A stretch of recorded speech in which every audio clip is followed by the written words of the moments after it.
हाँ ठीक। सत श्री अकाल, मेरा नाम जागो है। आज मैं ਤੁਹਾਡੇ ਸਾਹਮਣੇ ਇੱਕ ਕਵਿਤਾ ਪੇਸ਼ ਕਰਨ ਜਾ ਰਹੀ ਹਾਂ ਜਿਸ ਦਾ ਨਾਮ ਹੈ ਕੁਦਰਤ ਦੀ ਰਾਣੀ।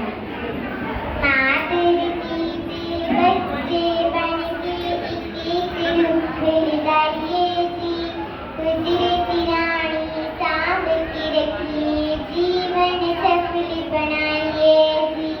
पवन गुरु पानी पिता माता धरती माँ है जी, बाबे नानक ने वडियाई माँ दी संजनी शान है जी। ना वडिए असी रुखा ताई लोकां समझाइए जी, कुदरत रानी सांभ के रखिए, जीवन सफल बनाइए जी।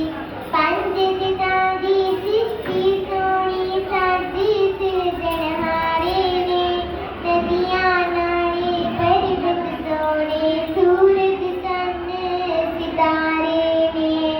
आओ रंग के गीत खुशी दे चरने अंग गाइए जी, कुदरत रानी सांभ के रखिए, जीवन सफल बनाइए जी।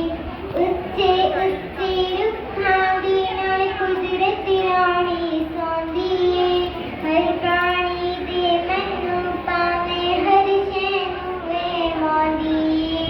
प्यार जमीदा हस हस के कुदरत दे नाल पाइए जी, कुदरत रानी सांभ के रखिए, जीवन सफल बनाइए जी।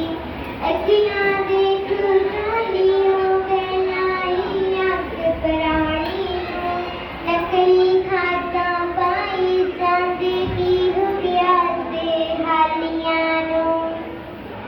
ਜਿਹੜੀ ਧਰਤੀ ਸੋਨਾ ਉਗਲੇ ਨਾਇਜ ਬਾਜ ਬਣਾਈਏ ਜੀ, ਕੁਦਰਤ ਰਾਣੀ ਸਾਂਭ ਕੇ ਰੱਖੀਏ, ਜੀਵਨ ਸਫਲ ਬਣਾਈਏ ਜੀ।